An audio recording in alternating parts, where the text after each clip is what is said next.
Ryan took the job because nobody else wanted it. The old Weston Mall had been abandoned for nearly 8 years. Most stores were empty, the skylights were cracked, and vines had started pushing through the walls. Ryan's only responsibility was walking the building every night to make sure nobody had broken in. His supervisor gave him one strange instruction. If you ever open exit door 7 and it doesn't lead outside, close it immediately. Ryan laughed, assuming it was another security joke. For almost 3 weeks, nothing unusual happened. Then at exactly 2:41 a.m., door 7 wouldn't open. It felt like someone was holding it shut from the other side. When he pulled harder, it finally swung open.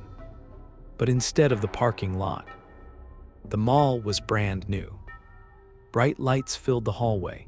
Every store was open. Music played through the speakers. Families walked past carrying shopping bags like it was the middle of a Saturday afternoon. Nobody reacted to Ryan standing in the doorway. He stepped inside.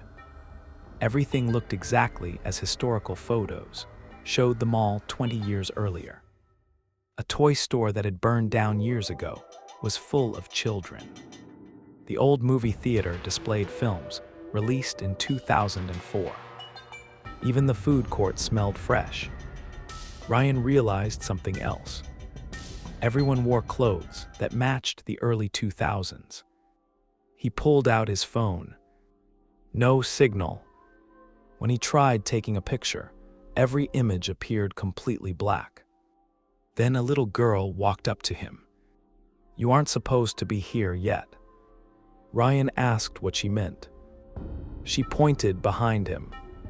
"The door closes in 1 minute." Ryan turned around. The exit he had entered through was beginning to disappear. He sprinted back and barely made it through before it sealed shut. When he looked outside, he was back in the abandoned mall. The next morning, he searched old newspapers. A photograph from 2004 showed a crowded food court. Standing in the background was the same little girl. According to the article, she disappeared inside the mall that afternoon and was never found. Ryan considered quitting. Instead, curiosity got the better of him. The next week, he returned to door 7. At exactly 2:41 a.m., it opened into the past again. This time, he stayed longer. He spoke with employees. They acted as if they had known him for years. One cashier even said, "Back again." Ryan had never seen her before. Each night he visited, the people remembered him. Days passed for Ryan, but when he returned through the door, only minutes had passed in the real world. Eventually, he began spending hours inside the old mall. It was peaceful. The stores were alive. Nobody seemed unhappy. Until one night, he noticed something impossible. Every clock in the building stopped at exactly 3:17. Everyone froze. Every conversation ended mid-sentence. Then, all at once, every person slowly turned their head toward Ryan. Hundreds of people, completely silent, staring directly at him.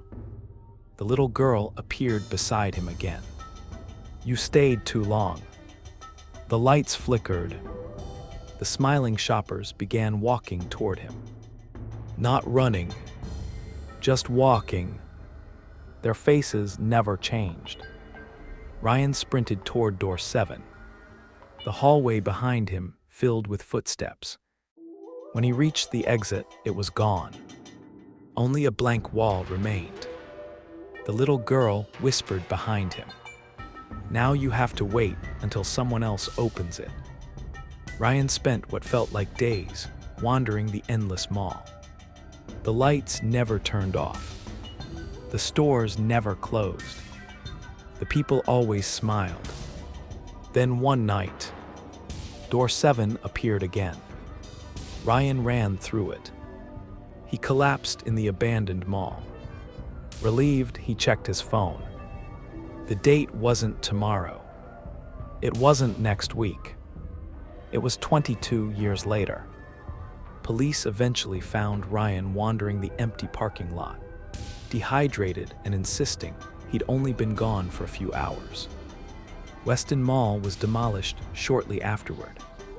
Construction crews reported finding an old emergency exit buried behind concrete. It was labeled Exit Door 7.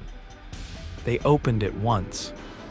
The doorway didn't lead anywhere, but security footage showed one worker stop in the doorway, smile at someone inside, and step through. He was never seen again. And step through. He was never seen again.